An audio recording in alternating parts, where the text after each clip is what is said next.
Kata Nabi setelah itu wa yati ba'da dzalika mulkun adud. Datang setelah itu kepemimpinan yang diktator, otoriter, nepotisme, sistemnya berubah. Yang tadinya musyawarah menjadi dinasti. Makanya hari ini muncul politik dinasti. Bapak Ibu tahu politik dinasti? Nah, itulah penyebabnya. Saya tak katakan Muawiyah peletak batu pertama nepotisme, tapi orang yang pertama melanggar aturan itu adalah Muawiyah ibn Abi Sufyan. Sampai Muawiyah mengatakan kepada anaknya, kalau 3 orang ini tidak mau berbaiat kepadamu, 2 diantaranya bunuh. Karena 1 diantaranya adalah cucu baginda Nabi Muhammad SAW. Siapa namanya? Al-Husain, yang kelak oleh Yazid ibn Muawiyah dengan para gojlo-gojlonya itu membunuh di Karbala.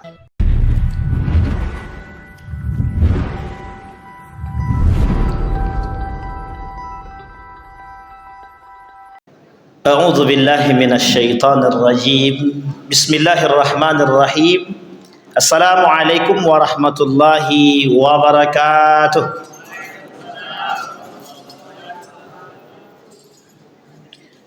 Alhamdulillahi rabbil alamin. Alhamdulillahilladzi hadana li hadza wa ma kunna linahtadiya laula an hadanallah. Asyhadu an la ilaha illallah wahdahu la syarika lah. Wa asyhadu anna Muhammadan abduhu wa rasuluh la nabiyya ba'd. Allahumma salli wa sallim wa barik ala hadzal nabiyil karim. Allahumma salli ala ayyuhan nasu taqu rabbakum alladzi khalaqakum min nafsin wahidah wa khalaqa minha zawjaha wa batha minhuma rijalan katsiran wa nisaa'a wattaqullaha alladzi tasaaluna bihi wal arham innallaha kana 'alaikum raqiba. Wa qala Allah ta'ala ya ayyuhalladzina amanu taqullaha wa qulu qawlan sadida yuslih lakum a'malakum wa yaghfir lakum dhunubakum wa may yuti'illaha wa rasulahu faqad faza fawzan 'azima. Wa qala an-nabiy sallallahu alaihi wasallam awwalu thalathatin yadkhulun nar amirun musallatun wa dhu sarwatin min malin la yuaddi haqqa Allahi min malihi fa faqirun fakhurun. Rawahul Imam Ahmad. Puji syukur kehadirat Allah atas limpahan rahmat. Senantiasa kita mengucapkan rasa syukur kepada Allah dengan mengucapkan alhamdulillahi rabbil alamin. Bersalawat kepada Nabi dengan mengucapkan Allahumma salli ala Muhammad wa ala ali Muhammad fil alamin innaka Hamidum Majid. Baik Bapak Ibu sekalian yang berbahagia, bagaimana kabarnya Bapak Ibu? Sehat semua? Ibu-ibu sehat? Kok kerudung mukenanya sama semua? Kenapa bapak-bapak tak dibelikan peci, paling tidak sama semua? Semoga Allah mudahkan langkah kita, Allah berkahi, Allah jadikan keluarga yang sakinah, mawaddah warahmah. Allah anugerahkan anak-anak yang saleh dan salihah, istiqamah dalam kebaikan dan ketaatan kepada Allah, dan istiqamah dalam berjuang di zaman yang penuh fitnah ini. Amin ya rabbal alamin. Baik Bapak Ibu sekalian yang berbahagia, di maghrib ini adalah kali pertama saya di sini nih Pak. Kayaknya memang betul lah, kayak tak nampak karena masjidnya besar kali, jadi agak grogi sedikit. Masjidnya besar betul, Masya Allah. Terima kasih Pak Ketua Masjid dan pengurus lainnya. Mudah-mudahan ada berkahnya, ada baiknya bagi kita semua dalam pertemuan ini, insya Allah. Amin. Baik Bapak Ibu sekalian yang berbahagia, di pertemuan kali ini saya ingin membahas satu hadis Nabi. Di dalam hadis Nabi ini yang tadi sudah saya bacakan, kata Nabi dalam hadis ini, bunyi hadisnya begini. Ada 3 golongan, kata Nabi, 3 golongan yang pertama sekali akan masuk ke dalam neraka. Dia ada 2 hadis. Hadis yang pertama itu dhaif. Kata Nabi, awwalu thalathatin yulqa yaumal qiyamah. Nanti ada kelompok, kata Nabi, di akhir zaman itu paling tidak 3 golongan dulu yang masuk ke dalam neraka. Tapi hadis ini dhaif. Ada hadis yang kedua yang dianggap sahih oleh Imam Ahmad dalam Musnad Imam Ahmad. Kata beliau, kata Nabi dalam hadis tersebut, awwalu thalathatin yadkhulun nar. Yang tadi yulqa yaumal qiyamah, kalau yang kedua ni yadkhulun nar au yudkhilun nar, akan dimasukkan ke dalam neraka. Tiga golongan pertama yang akan masuk ke dalam neraka. Yang pertama, kita mulai dari paling belakang, baru nanti kita masuk dari nomor yang ke pertama. Jadi kita mulai hitungnya dari belakang, 3, 2, 1. Yang ketiga, kata Nabi, faqirun fakhurun. Faqirun fakhurun. Apa maksudnya itu faqirun fakhurun? Tahu Bapak Ibu artinya? Orang fakir songong, orang miskin sombong, orang yang tak mampu mutakabbir, dhaifun mutakabbir sama. Orang lemah tapi sombong. Orang miskin miskinun mutakabbirun, orang miskin tapi sombong.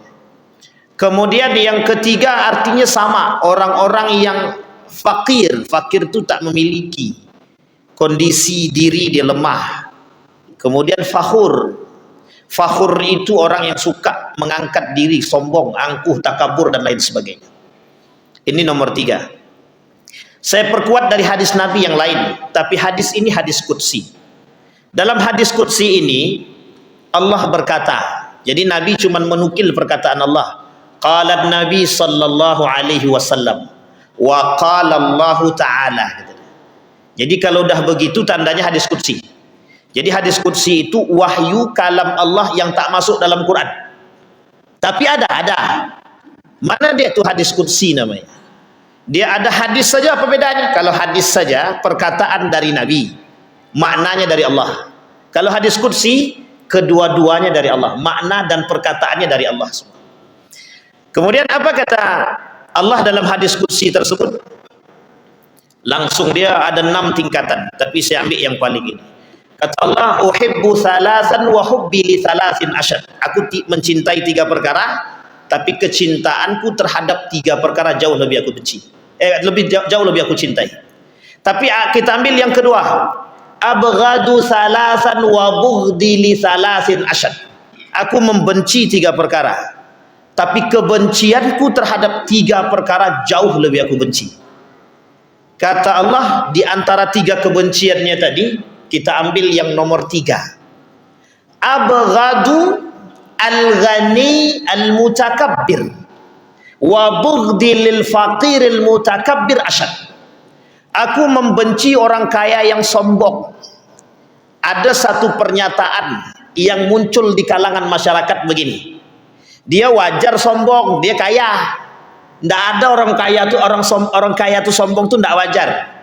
Tapi ada pernyataan itu di masyarakat begini. Kalau dia kaya dia wajar, dia memang sombong. Kalau dia sombong wajar, dia kaya. Kalau dia sombong dia wajar, dia pintar.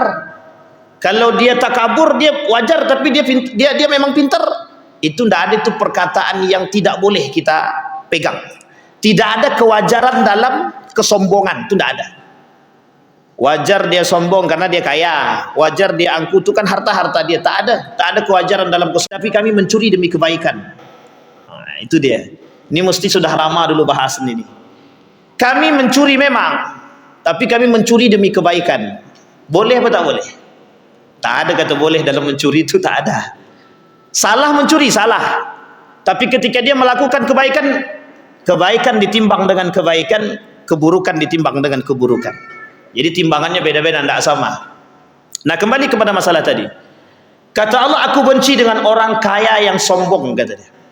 Aku benci dengan orang kaya yang sombong. Orang kaya yang sombong itu yang gimana? Karakternya mudah ditebak. Jalan angkat dada. Kalau dia berjalan, dia angkat dada. Mau begini. Membusungkan dada maksudnya. Yamsuna alal ardi mutakabbira. Mereka berjalan di atas muka bumi itu dengan sombongnya, dengan angkuhnya. Penyakit ini tertanam dalam diri orang yang kaya. Nah, orang kaya yang tertanam di dalam diri dia kesombongan dan keangkuhan tadi itu, dia ada penyakit lain yang timbul dalam diri dia. Namanya i'jabur rajul binafsihi. Orang yang suka membangga-banggakan diri. Itu kebencian Allah terhadap mereka orang kaya tadi. Benci Allah. Allah benci terhadap orang kaya yang tidak dermawan. Allah benci terhadap orang kaya yang sombong. Allah benci terhadap orang kaya yang suka merendahkan orang lain. Ada peribahasa begini. Dalam peribahasa itu mengatakan begini. Kalau kau melihat orang kaya, tengoklah adab dia. Kalau melihat orang yang di bawah, tengok harta dia. Itu ilustrasi, kiasan. Kenapa kita lihat orang kaya yang kita tengok adalah akhlaknya? Karena banyak orang kaya yang tak berakhlak sekarang. Orang kaya, tapi jangan tersinggung yang kaya-kaya. Kita berdoakan, kita doa semoga tetap istiqomah dalam kebaikan. Ini yang kita maksud orang kaya yang sombong gitu. Tengok akhlaknya. Karena ada orang kaya yang tak berakhlak, yang suka merendahkan orang lain. Datang orang ngetok pintu ke rumah dia, dikiranya langsung fakir miskin. Nah, ini orang fakir miskin minta nih gitu deh. Tutup. Kalau enggak dia kata, bekerja, badanmu masih sehat, kok masih minta-minta? Badan sehat tapi minta-minta juga. Kerja. Kalau kita tak mau kasih, tak usah kasih. Tapi jangan mencela dan mencaci. Itu paling tidak disukai oleh Allah. Jadi orang kaya yang sombong, mutakabbir, yang dibenci Allah. Tapi ada kategori yang kedua. Kategori yang kedua itu orang fakir sombong. Tahu Bapak Ibu maksud kalimat ini? Orang fakir tapi sombong, jauh lebih dibenci oleh Allah. Kenapa? Sudah dia miskin, sembahyang tidak, sholat tak mau, puasa tak mau, apalagi yang lain. Diajak sholat, aku dah sholat 5 waktu tetap miskin juga, kata dia. Itu persepsi mereka begitu. Aku tetap sholat, dah 5 waktu aku sholat, dah minta kaya sama Allah dah, tapi tak kaya juga, kata dia. Masih juga miskin. Pola pikirnya belum berubah. Artinya apa? Dia masih memikirkan dunia dia, yang kadang-kadang lupa dengan akhirat dia. Ini perlu diperhatikan Bapak Ibu. Ada orang kaya yang seperti orang miskin yang sombong, ada. Orang miskin yang sombong, tapi orang miskin yang berlagak kaya. Dia miskin, dia tak mampu. Tasnya sok mahal, rupanya nyewa. Ini saya kasih tahu tradisi Bapak Ibu. Ada salah satu tradisi di salah satu daerah. Ada satu tradisi di salah satu daerah di Riau ini. Ketika mendekat hari raya Idul Fitri atau Idul Adha, itu ada orang yang datang ke toko emas. Ada 2 kemungkinan, bisa beli, bisa sewa. Kenapa mereka datang ke sana berombongan? Karena memang mereka ingin dipandang oleh orang bahwa mereka itu kaya. Ketika hari raya Idul Fitri itu, ketika mereka keluar dari rumah, mereka memang ingin menampakkan diri mereka kaya, meskipun mereka miskin. Tradisi ini sudah berjalan. Singkat cerita, dalam tradisi tersebut, orang itu akan melakukan apapun demi untuk mendapatkan pujian, perhatian. Tapi sebaliknya, kalau dia tak memiliki apa-apa di hari itu, dan dia keluar tanpa emas dan lain sebagainya, maka itu orang tercelah. Orang itu akan dibuli, orang itu akan dikucilkan, orang itu akan diasingkan. Artinya tidak diajak untuk bermuamalah, tidak diajak bermasyarakat. Saking parahnya karakter itu. Sehingga apa yang dilakukan oleh masyarakat tersebut, bagi yang kaya oke, tapi bagi mereka yang tak kaya, kita datangi salah satu toko emas yang ada di sana. Apa kata mereka? Ternyata mereka nyewa semua, kata dia. Demi apa? Demi dipandang mampu, demi dipandang kaya. Itu ada kejadian, dan itu salah satu daerah, dan kami temukan itu. Hanya karena perbedaan harga itu bisa, pokoknya keangkuhan itu bisa ditampakkan, meskipun bedanya cuma Rp5.000. Saking parahnya. Artinya apa? Miskin-miskin saja, tapi jangan jatuhkan kehormatan. Kalau kita memang orang yang tidak mampu, tapi jangan pernah jatuhkan kehormatan kita di hadapan manusia. Karena kenapa Allah benci dengan orang fakir yang sombong? Karena orang fakir yang sombong tak pernah menganggap Allah itu ada. Orang fakir yang sombong itu tidak pernah menganggap Allah itu ada. Kenapa mereka tak datang kepada Allah? Hari ini itu manusia nampak kaya banyak, tapi pada hakikatnya mereka miskin. Pada hakikatnya mereka miskin. Kenapa kita katakan pada hakikatnya mereka miskin? Nampak kaya, iya. Karena rata-rata orang-orang yang kaya hari ini tidak mau bayar zakat. Alasannya apa? Sederhana alasannya. Karena kalau dihitung harta kami Pak Ustaz, itu untuk bayar hutang A, bayar hutang B, bayar hutang C, cicilan rumah, cicilan mobil, dapatlah kami per bulan itu cuma 2,5 juta Pak Ustaz. Kami kalkulasikan setahun, tak jadi kami berzakat Pak Ustaz. Sampai di sini paham Bapak Ibu? Artinya apa? Mereka miskin apa kaya? Berlagak kaya, tapi pada hakikatnya mereka miskin. Dan orang-orang seperti ini itu banyak hari ini. Berlagak kaya pada hakikatnya mereka miskin. Kenapa mereka miskin? Karena kesombongan itu tadi. Sombong kepada Allah, angkuh kepada Allah. Yang kedua, mengapa Allah membenci orang-orang yang fakir, yang fakhur? Kenapa Allah benci? Hari ini kemiskinan itu menyebabkan manusia salah langkah. Kemiskinan menyebabkan manusia salah langkah. Dia tak mampu, sehingga dia datang mohon maaf kepada Tuhan yang baru. Tuhan baru Bapak Ibu tahu? Sekarang ini banyak Tuhan baru nih. Ada 5 minimal. Ini kami dah keliling-keliling masjid, saya sampaikan terus nih, Tuhan yang baru itu ada 5. Minimal ada 5. Yang pertama, manusia itu sendiri.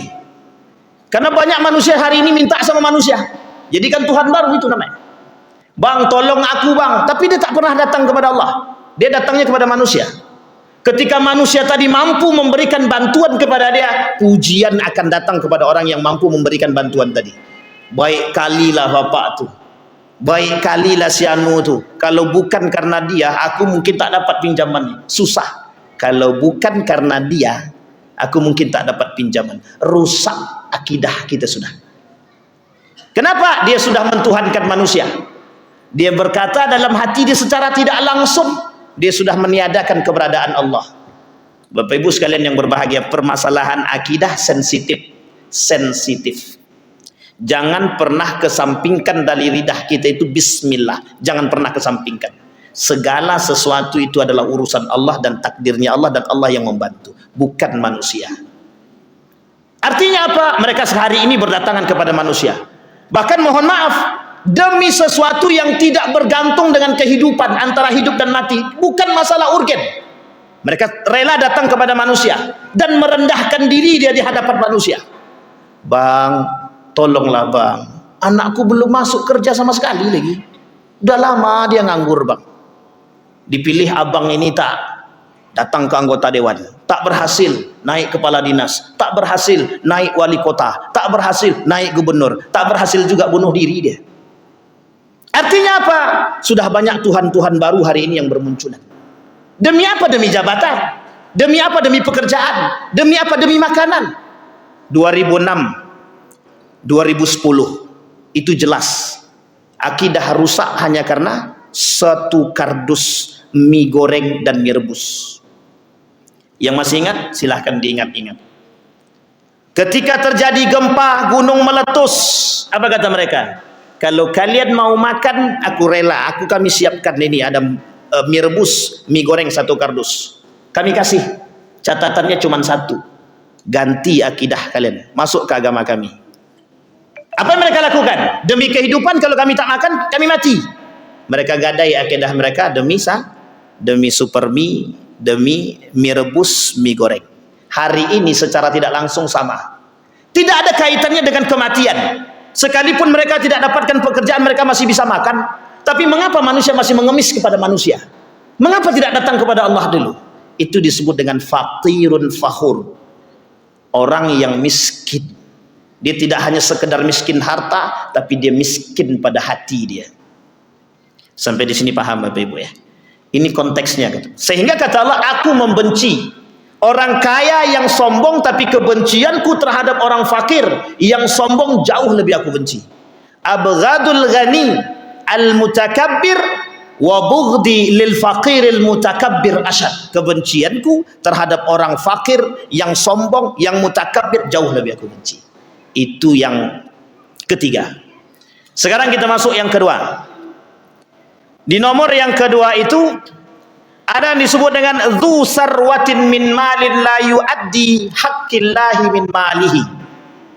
Orang yang diberikan oleh Allah kekayaan, harta, kelebihan, kemampuan, tapi mereka tidak gunakan di jalannya Allah. Mereka tak keluarkan haknya Allah. Hak Allah itu ada 3. Ada yang sifat dia wajib, ada yang sifat dia sunnah, ada yang sifatnya mubah. Itu haknya Allah. Ingat, di dalam setiap harta milik kita ada hakun lis-sa'ili wal mahrum. Di setiap harta orang itu mesti ada hak orang lain yang harus kita keluarkan. Bapak Ibu dapat gaji hari ini 2 juta, wajib dikeluarkan. terserah. Tapi belum sampai masa zakatnya Ustaz, tak ada masalah, sedekah. Tapi kami termasuk kategori yang tak mampu, keluarkan dulu biar dapat berkah dia. Tak banyak pun, 50.000, 20.000, 10.000 terserah, yang penting keluar dari apa yang kita dapatkan. Karena sebagian daripada harta kita ada haknya orang lain. Coba bayangkan konsep ini jika tertanam dalam diri setiap umat manusia, kira-kira bisa kita temukan orang tak mampu? Tak ada. Anggaplah ada orang tak mampu, tapi mereka tidak akan merendahkan diri mereka kalau ada perhatian daripada umat muslim itu sendiri. Hari ini orang kaya ya harus kaya, orang miskin ya pandai-pandai. Artinya apa? Orang kaya hari ini berpikir tentang diri dia dan keluarga dia, orang miskin juga berpikir tentang diri dia dan keluarga dia. Maka tak salah ketika Nabi berkata, kelak di akhir zaman itu perhatian umat muslim terhadap sesama saudara muslim itu berkurang sedikit demi sedikit. Kenapa? Ya karena itu tadi. Penyebabnya apa? Ada kesombongan. Ada orang yang punya harta tapi tak pernah mengeluarkan haknya orang lain. Ingat Bapak Ibu, kalau Bapak Ibu punya harta tidak mengeluarkan hak orang lain, Bapak Ibu perampok. Satu. Yang kedua, pengkhianat. Kok keras sekali Ustaz? Memang begitu bahasanya. Orang yang mengambil haknya orang lain itu perampok. Ngambilnya secara paksa. Qarun itu perampok. Qarun itu perampok. Dan dia pengkhianat kepada Allah. Apa kata Qarun? Innama utituhu ala ilmin indi. Saking sombongnya Qarun, dia kata ini hasil usahaku, jerih payahku. Ngapain kalian datang untuk minta-minta ke sini? Maka Qarun tak mau kasih. Kenapa Qarun tak kasih? Karena dia tak tahu itu haknya dia, dan dia merasa semua yang dia buat itu hasad adalah hasil jerih payah dia sendiri. Nah hari ini ada orang begitu, karena menganggap hasil jerih payah dia, orang datang minta bantuan, sedekah dan lain sebagainya, dia tutup pintu, tutup rapat-rapat gitu. Jangan sampai dia datang minta. Makanya mohon maaf Bapak Ibu, memang begitu keadaan kita hari ini. Kata Nabi dalam riwayat yang lain, ta'ish abdad dinar wa abdad dirham wa abdal khamisah. Kata Nabi, kelak di akhir zaman akan hidup budak penghamba dinar. Dinar itu emas. Manusia penghamba dirham, perak. Manusia penghamba pakaian. Itu bahasa kiasan. Artinya apa? Akan muncul nanti di akhir zaman, kata Nabi, orang-orang yang memiliki harta, tapi mereka kecintaan mereka terhadap harta mereka itu tinggi, sehingga mereka tidak mau membagikan harta mereka, atau kalaupun mereka mau membagikan harta mereka sedikit-sedikit saja, cuman sedikit. Dalam hadis yang lain Nabi kata begini, sittatu asya'in tuhbitul a'mal. Ada 6 perkara kata Nabi yang menyebabkan amal ibadah orang itu dibakar, dihapus, tidak diterima oleh Allah. Satu di antara yang 6 tadi, salah satunya adalah hubbud dunia, cinta kepada dunia. Salah satu karakteristik cinta dunia adalah cinta kepada harta. Cinta kepada harta. Apa karakteristik orang yang cinta kepada harta? Tidak mau mengeluarkan hak orang lain.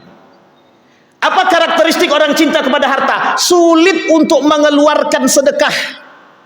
Apa karakteristik orang-orang yang disebutkan di dalam Al-Quran tadi?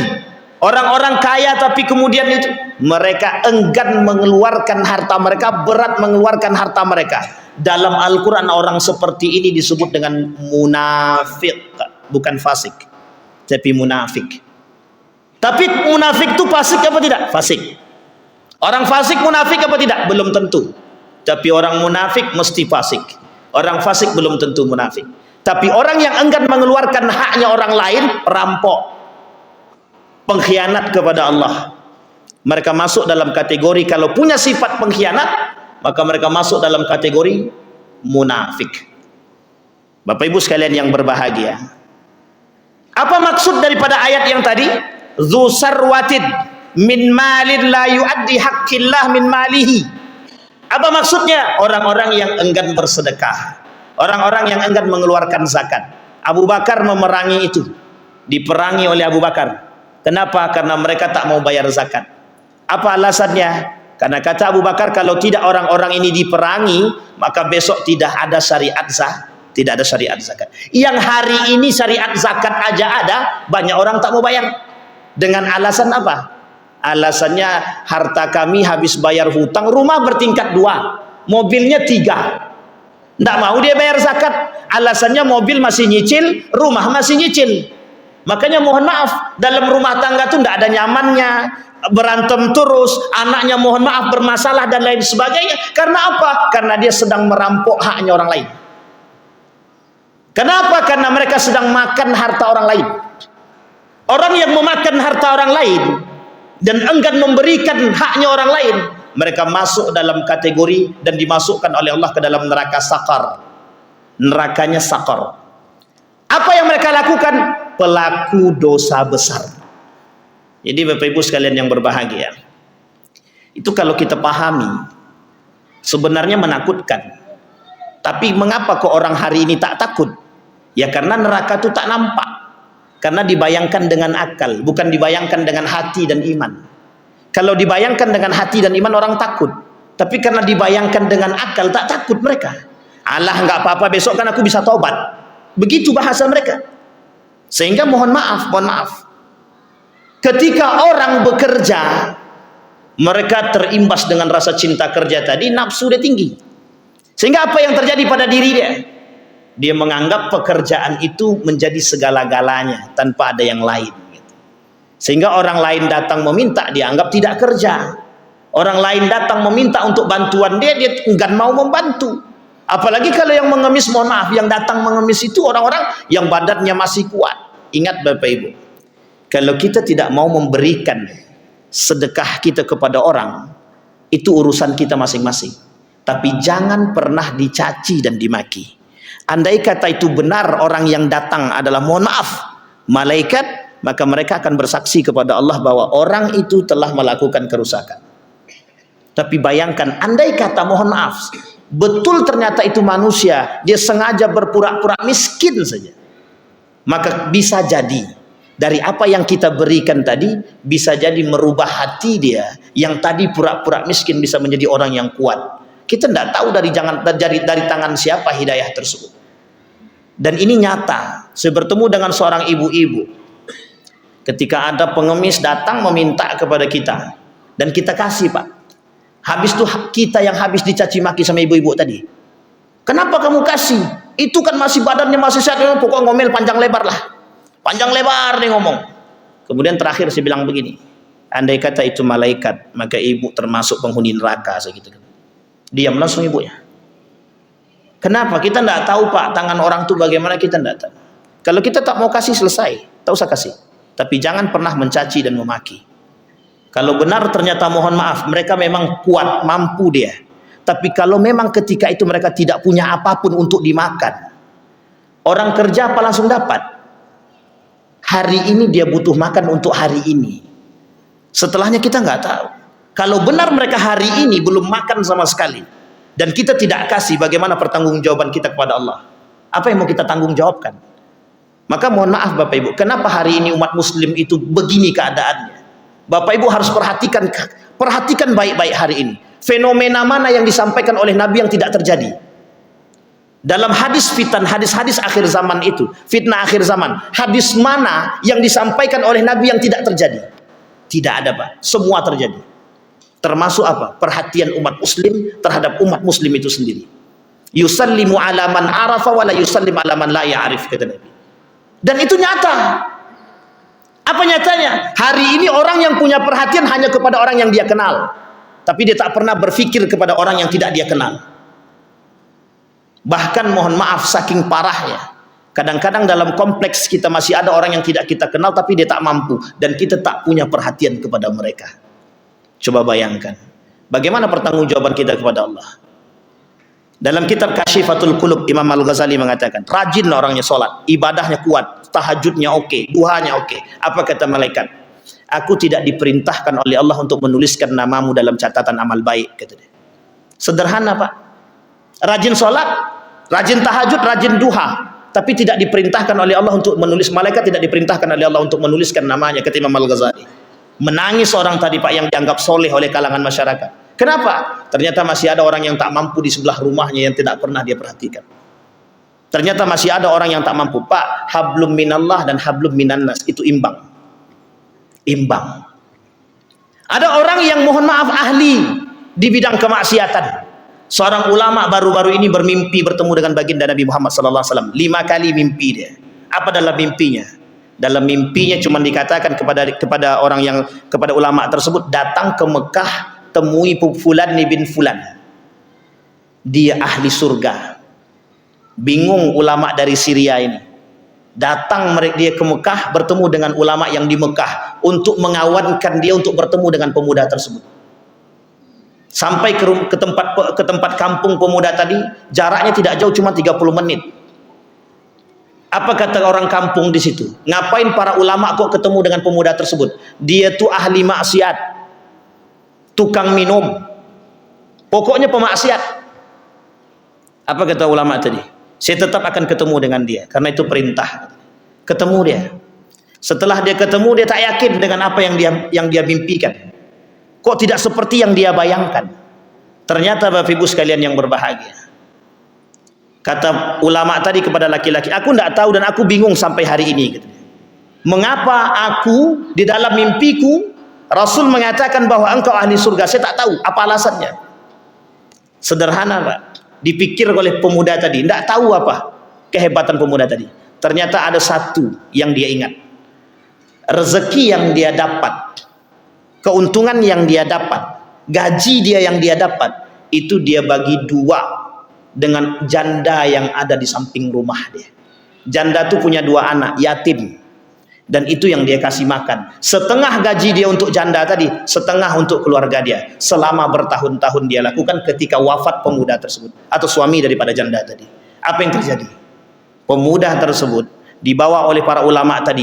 Kau belum pernah menumpukan kakimu, menginjakkan kakimu ke Masjidil Haram yang jaraknya cuma 30 menit. Apa kata pemuda? Tidak pernah sama sekali. Dibawa oleh ulama Saudi, ulama Mekah tadi, dibawa pemuda tadi sama ulama Syria tadi. Masuk ke dalam Masjidil Haram, Pak. Meneteskan air mata ketika pertama kali melihat Ka'bah. Diajak untuk sholat 2 rakaat. Di akhir sholatnya dia meninggal dunia. Akhir sholatnya dia meninggal dunia.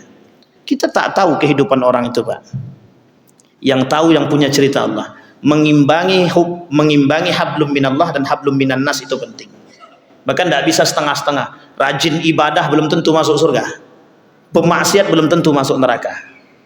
Kalau dia tak mati dalam keadaan tidak mati dalam keadaan kafir. Tapi kalau mati dalam keadaan kafir, tidak ada ulama yang tidak sepakat. Semuanya sepakat orang yang mati, baik muslim dan mati dalam keadaan kafir, dia masuk dan kekal di dalam neraka sebelum dia bertobat. Tapi kalau dia bertobat, Allah terima tobatnya. Taqabbalallahu taubatahu.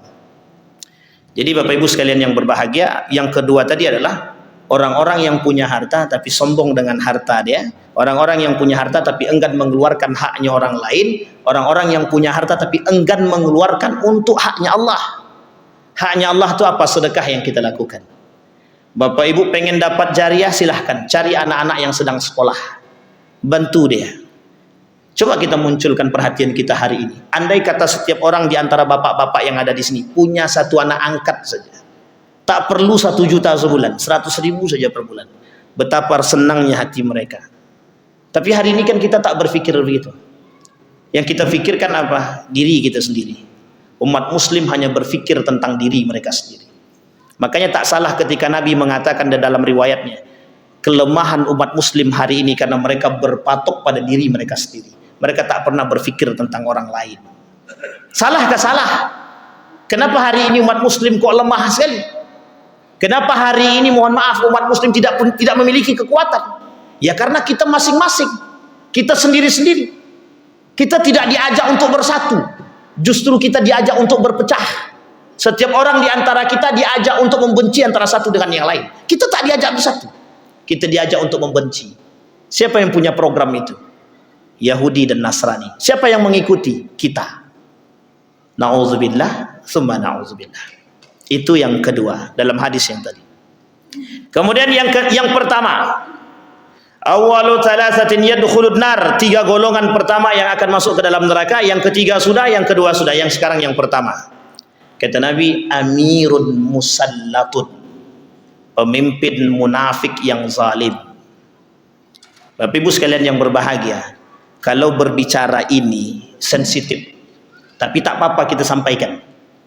Biarlah yang kita sampaikan ini mudah-mudahan bisa menjadi pandangan bagi kita bersama. Kata Nabi, di akhir zaman itu yang muncul pemimpin munafik. Dalam riwayat yang lain kata Nabi, la taqumus sa'ah hatta zuhuru sab'ina kadzdzab. Tidak akan terjadi hari kiamat kata Nabi sampai kalian akan melihat 70 pendusta. Sekarang saya tanya Bapak Ibu, ada enggak 70 pendusta hari ini? Jawab Pak. Lebih Pak. Masya Allah. Berarti terbukti apa tak terbukti hadis Nabi tadi? Itu baru Indonesia, belum dunia lagi. Masya Allah. Dalam riwayat yang lain kata Nabi, Syekh Hasyim Al-As'ari menuliskan 30 hadis tentang datangnya tanda fitnah akhir zaman. Yang nomor 30, la taqumus sa'ah hatta tarau al-munafiqin. Tidak akan terjadi hari kiamat kata dia sampai kalian melihat manusia-manusia munafik kata dia. Hari ini ada enggak manusia munafik Pak? Dr. Aid Al-Qarni itu meringkas ayat Al-Quran dan hadis Nabi. Setidaknya ada 30 karakter orang munafik. Itu 30 Pak, bukan 3, bukan 4. Yang kita pahami 3 atau 4? Hadisnya cuma 3. Ayatul munafik salasa, betul ya? Idza haddatsa kadzaba, wa idza wa'ada akhlafa, wa idza tumina khana. Dia ada hadis yang kedua yang mengatakan 4. Ketika disuruh perang kabur kata dia. Itu 4 Pak. Kata Dr. Aid Al-Qarni, itu cuman munafik secara sifat, belum munafik secara hati. Kalau munafik secara hati 30. 30 itu sedikit apa banyak? Dah terbukti semua. Dah nampak semua karakter-karakter munafik itu. Dan saya akan angkat 1 di antara 30 itu kata Dr. Aid Al-Qarni. 1 di antara 30 itu Bapak Ibu. Ada umat muslim yang kerjaannya suka menakut-nakuti umat muslim. Ada hari ini Pak, nah, saya kasih tahu Bapak Ibu biar Bapak Ibu tahu semua, untuk kita semua. Ada namanya perang pemikiran, hasilnya ada liberalisme, hasilnya ada sekulerisme, hasilnya ada pluralisme, hasilnya ada feminisme, hasilnya ada materialisme, hasilnya ada rasionalisme. Setidaknya ada 6 isme, paling sedikit ada 6 isme. Semua itu pelakunya munafik. Feminisme munafik Ustaz? Ya, karena yang punya program itu bukan umat muslim, yang punya program orang barat. Yang memainkan programnya siapa? Umat muslim. Mereka yang datang bawa ke sana, mereka pergi ke sana, ambil tuh program yang 6 isme-isme tadi, bawa ke Indonesia. Mereka cuci otak kita, jauh kita dari agama. Makanya mohon maaf Bapak Ibu, hari ini banyak kasus perempuan lebih unggul daripada laki-laki. Jangan tersinggung Bapak-bapak. Tak salah, tak salah. Tengok di salah satu Jawa Barat, salah satu daerah di Jawa Barat itu, yang pergi kerja siapa? Perempuan. Suaminya ngapain? Ngasuh anak, cuci baju. Masuk dalam tanda kiamat Ustaz, wallahu alam. Sampai di sini paham Bapak Ibu ya? Dalam dunia terbalik itu. Dan itu kenyataan. Maka kembali kepada tadi, amirun musallatun. Apa artinya? Pemimpin yang zalim, pemimpin yang munafik. Sinfani min ahlid nari lam arahuma kata Nabi. Ada 2 golongan yang tak pernah aku lihat di surga nanti kata Nabi. Bahkan mereka tidak bisa mencium bau surga pun tidak.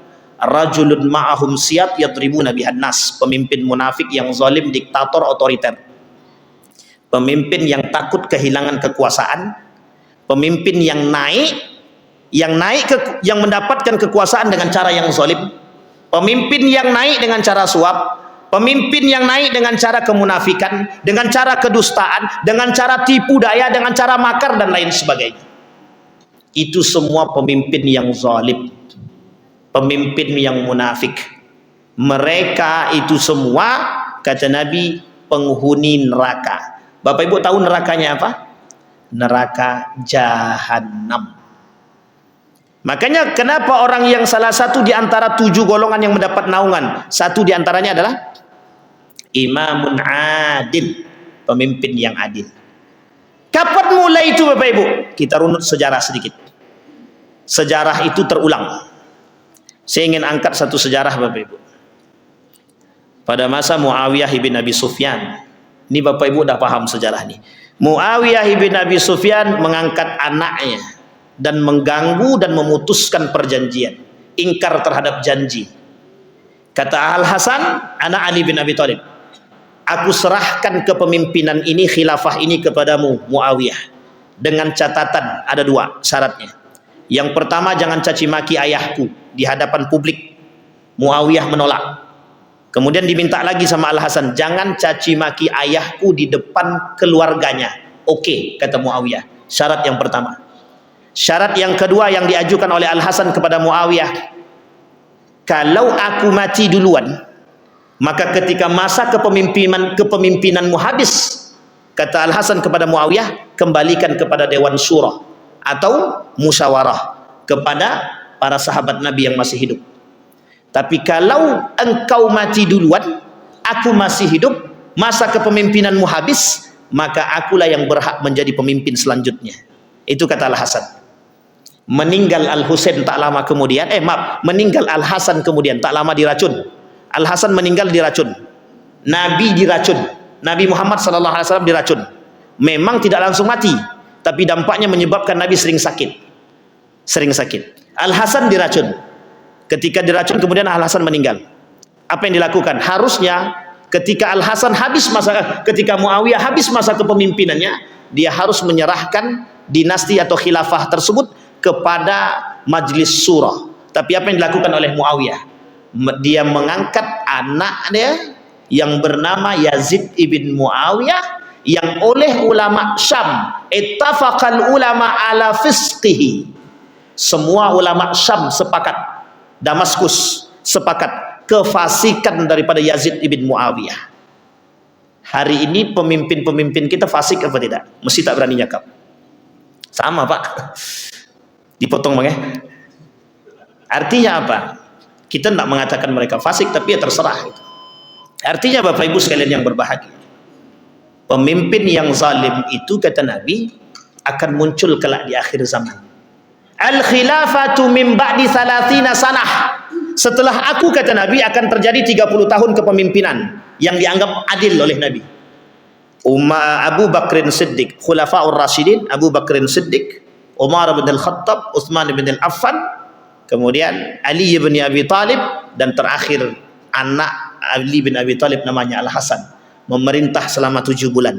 Digabungkan kelima orang ini semuanya 30 tahun lebih sedikit. Artinya apa? Kata Nabi setelah itu wa yati ba'da dzalika mulkun adud.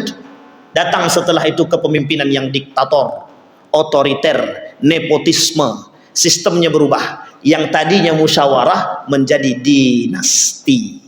Makanya hari ini muncul politik dinasti. Bapak Ibu tahu politik dinasti?